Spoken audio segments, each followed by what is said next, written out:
Olá! Uma vez instalada a librequests e utilizada para a resolução do nosso problema, existe aqui um pequeno problema a ser resolvido. Nós vimos que a pasta .venv é ignorada no gitignore porque este é um projeto Python.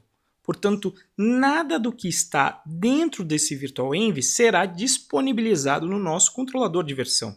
Isso é um problema porque dentro de venv você vai encontrar aqui em lib site packages justamente a localização onde as minhas bibliotecas instaladas se encontram e, portanto, elas não estarão no controlador de versão. Significa que, se nesse momento alguém quiser instalar o nosso projeto localmente para testar e poder fazer melhorias e enviar de volta para a gente no nosso projeto open source, eles não conseguirão, porque o nosso projeto depende da librequests.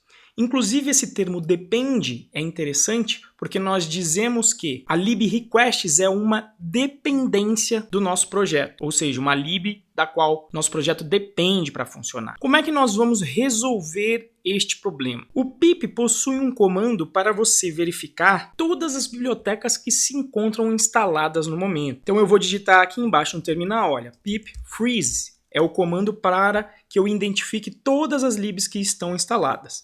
Veja aqui, então, que existem as bibliotecas que foram instaladas junto com o request, ou seja, tanto o request, tanto as bibliotecas das quais o request depende, ou seja, as dependências do request. Quando você appende o pip freeze, inclusive, é bem interessante você verificar que realmente o virtualenv está totalmente isolado. Olha, eu vou dar um deactivate e vou rodar pip freeze de novo. Então veja que quando eu rodo o pip freeze depois de dar o deactivate, várias bibliotecas aparecem aqui, mas veja que o requests não está dentro dessas bibliotecas. Por quê? Porque eu instalei somente no meu ambiente virtual. Então se eu rodar lá o comando source.venv bin activate e rodar novamente o pip freeze, veja que aqui eu tenho apenas as dependências que eu instalei nesse projeto de forma isolada. E cada projeto vai ter o seu conjunto de dependências. Então, para que eu tenha um projeto que seja reproduzível por outras pessoas, eu vou ter que, de alguma forma, indicar quais são essas dependências do meu projeto. Para fazer isso, eu vou utilizar o pip freeze, porque ele já me dá essa lista de dependências.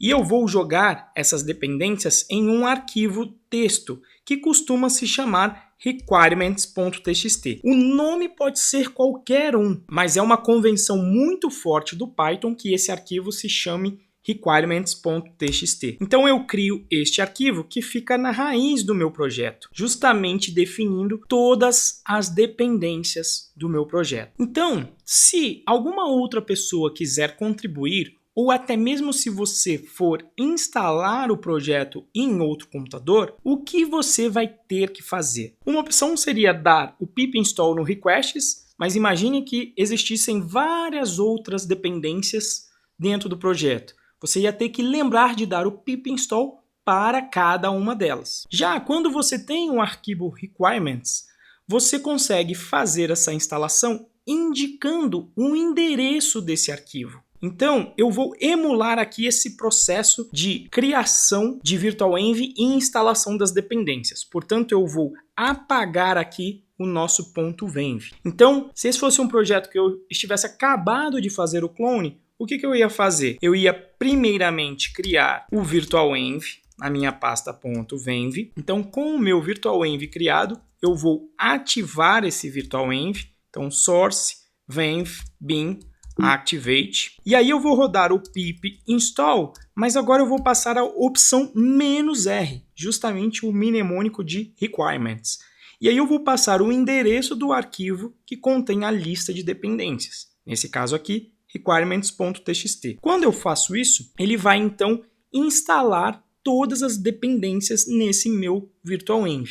E, portanto, eu consigo, a partir desse momento, rodar novamente o meu projeto. Portanto, com a utilização do meu requirements, eu tenho listadas as minhas dependências de forma que outros desenvolvedores consigam reproduzir o meu ambiente de desenvolvimento e fazer melhorias para o meu projeto. Isso tudo sem sujar o meu controlador de versão com a cópia dessas dependências. Elas ficarão apenas listadas nesse arquivo de configuração chamado requirements.